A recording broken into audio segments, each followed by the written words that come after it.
After a golden generation in the late 80s, Napoli last won the Scudetto with Diego Maradona in 1990. However, in the shadow of their godlike icon, the Partenope have been through a crazy journey. In the 90s, the club struggled financially, which forced them to sell key players like Gianfranco Zola, Ciro Ferrara and Fabio Cannavaro. They slumped down the table, and by 1998, Napoli were relegated to Serie B. Promotion was followed by another immediate relegation, and then by 2004 the club was declared bankrupt. Aurelio De Laurentiis saved Napoli from extinction, but the club were placed in Serie C, the lowest point ever for Napoli. However, the fans still turned up in large numbers and helped the club get promoted back to the Serie A in 2007. And from then until 2021, Napoli would enjoy many great seasons, often qualifying for the Champions League and winning 3 Coppa Italias. And whilst this was fantastic, the people of Naples yearned for the glory days of Maradona to return.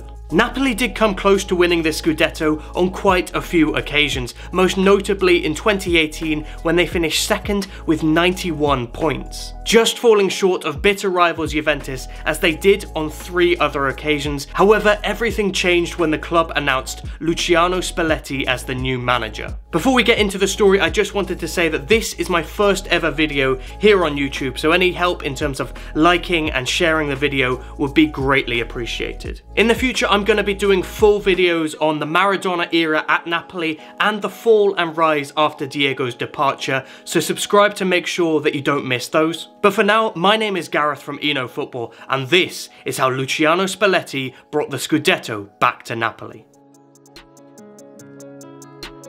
Luciano Spalletti has long been painted as a successful loser, a nickname that was mainly associated with his time at Roma, where he finished second in 4 of his 5 seasons, coming so close to that Serie A title. So to join a club like Napoli, who were seen as perennial underachievers, was somewhat poetic, but a match destined for disappointment, according to many. Of course, there were also those who said that Spalletti was actually one of the most overlooked managers in all of football. What he did with Roma was actually a very good job, winning the Coppa Italia twice and just being very unlucky not to win the Scudetto. But he was also tactically progressive, most notably with what he did with Francesco Totti and revitalising the false 9 role, something Pep Guardiola took inspiration for with Lionel Messi. There's this sort of footballing prophecy around Napoli that says they will always fall at the final hurdle. Diego Maradona was seen as God for breaking this prophecy, but when he left, it kind of became true again. And this ended up happening in Spalletti's first season, as a 1-0 win at the Maradona Stadium for Milan shifted the momentum and allowed them to win their first Scudetto for 11 years. Many believed that Napoli were just 1 or 2 players away from being champions, but that didn't look like happening the next season after a mass exodus of key players.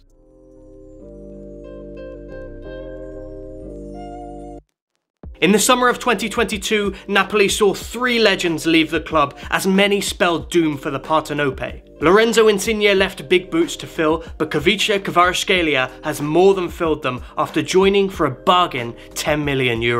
Kim Min-jae replaced the legendary Kalidou Koulibaly for less than half the price and has been arguably the best defender in the world this year. Dries Mertens was seen as second only to Diego Maradona by many fans, but with Osimhen now the main man, Mertens just wasn't needed. Loan signings of Raspadori and Giovanni Simeone replaced him to a satisfactory level. But they weren't the only ones to leave, as starting goalkeeper David Ospina, first choice midfielder Fabian Ruiz and cult figure Fauzi Ghoulam also left the club. Andre Frank Zambo Anguissa made his loan move permanent and became a key player in the squad, whilst Mateus Oliveira, Tanguy Ndombele and Leo Østegård joined as squad depth. Hopes were high after this transfer window, especially for Kvaratskhelia, who was nicknamed Kvaradona before a ball was even kicked. But to be fair to Kvara, it didn't really affect him, as he scored and assisted on his debut against Hellas Verona before following it up with 2 more goals against Monza. 2 disappointing draws followed as questions were raised again, but the Partenope responded with 11 straight victories. 3 wins in particular stood out and suggested that this year might just be different for Napoli.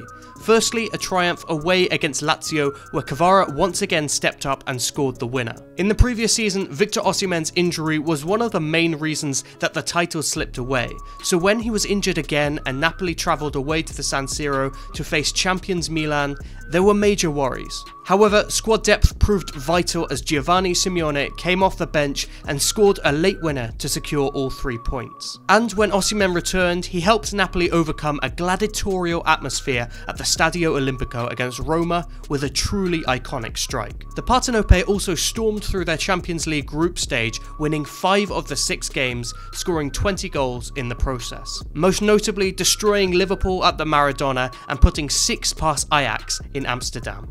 Even the World Cup break brought joy to the Neapolitans. Despite Italy not playing in Qatar, the nation of Maradona's birth, Argentina, won the tournament and the streets of Naples filled with joy. Naples is a superstitious city, and seeing Messi overcome everything to win the World Cup for the first time since the days of Maradona, for many Neapolitans, this was a sign that their team could do the same.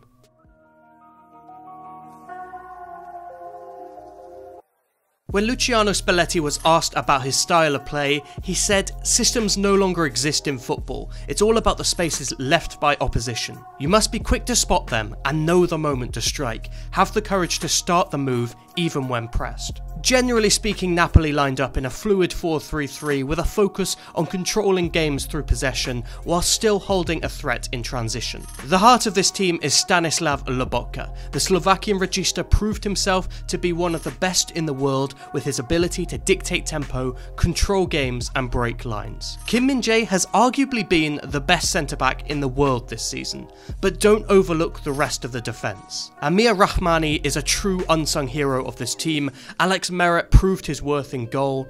Captain Giovanni Di Lorenzo had a magnificent season, with Mario Rui having a renaissance year.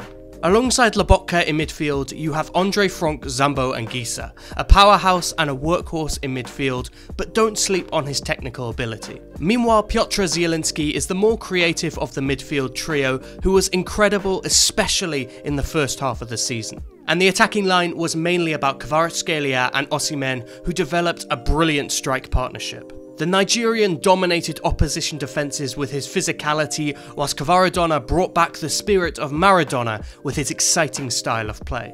Chucky Lozano and Matteo Politano shared time on the right wing, both acting as facilitators for the main 2 forward players, Kvara and Ossi. Napoli's strength in depth was so important and was partially responsible for the team developing a new mentality.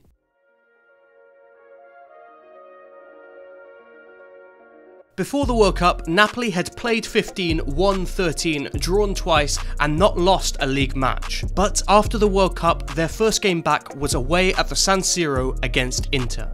This was the same fixture which ended Napoli's unbeaten run in Spalletti's first season and was the catalyst for a period of poor form which cost them the Scudetto. So when Edin Dzeko secured a 1-0 win for Inter, the superstitious amongst Napoli's fanbase were worried that history may repeat itself. However, this team had a different mentality, responding to this defeat with 8 straight victories. A run of games that saw Osimhen equal Cristiano Ronaldo's record for scoring a goal in 8 consecutive matches, as he hit 10 in this period. The highlight of this run, and arguably the season, was the 5-1 win over bitter rivals Juventus. Such a statement victory silenced the doubters, and really from here it was clear that Napoli would be champions. It was just a matter of time. The Partenope made another statement a couple of weeks later, beating Roma at home with a late winner from Simeone after a tricky game. There was now just this feeling of inevitability around the team.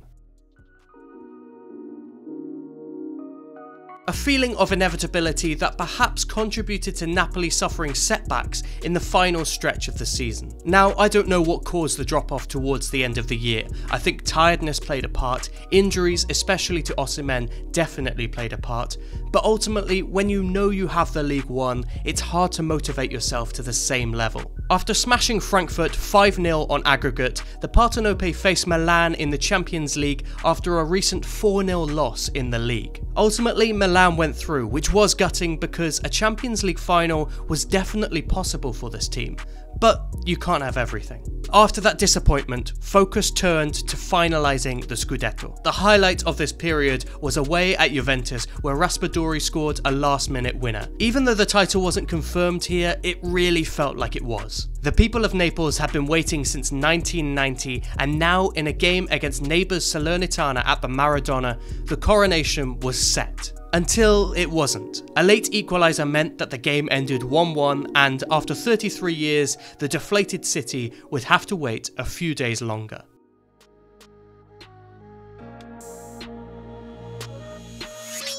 The moment finally arrived with a 1-1 draw away to Udinese. Victor Osimhen, arguably Napoli's MVP, scored the all-important goal to send the 11,000 fans in attendance, the entire city of Naples, and Neapolitan diaspora worldwide into pandemonium. It was Pele who once said that the greatest gift you get from victory isn't the trophy, it's the relief. And that is exactly how it felt. After months of knowing, after 33 years of waiting, the moment was finally here, the relief was lifted, and celebrations could take place. There were still a few games to play, and a 3-1 victory over Inter was significant for two reasons. Firstly, it meant that the Partenope had beaten every single team in the league over the year, but over the entire season, none of the goals had been scored by a Neapolitan. Step forward Gianluca Gaetano, who scored the third against Inter to effectively perfect the season. To finish on 90 points puts this Napoli team amongst the elites. Sadly, I wasn't in Napoli for the celebration, but watching the city explode with joy online was a wonderful experience. I'm so happy for Neapolitans who were so welcoming to me when I was there, especially for Tommaso Starace. And I also feel a deep sense of gratitude towards the players who made it possible, in particular Osimhen, Kvaratskhelia, Kim Min-jae, Lobotka and Captain Di Lorenzo. The city that once hailed Diego Maradona as a god now have a new team to worship. However, I am perhaps most grateful to Luciano Spalletti. At the start of the season, I was one of those who doubted if he was the man to deliver the Scudetto. Well, I'm glad to say that I was wrong to doubt him. It is the perfect story, and now that he's announced he's going to leave, I just want to say grazie Luciano. You can leave knowing that you will be immortalised in Naples as the manager to break the prophecy. Thank you so much for watching my first ever video. As I said at the start, any support in terms of liking, sharing and subscribing would be massively appreciated. I've got so many exciting ideas to come, so make sure you subscribe so that you don't miss out. I hope you enjoyed the video, and I hope you have an amazing rest of your day. And if you are a Napoli fan, enjoy this. We don't know when this is going to happen again. It's been 33 years, so enjoy it, make the most of it.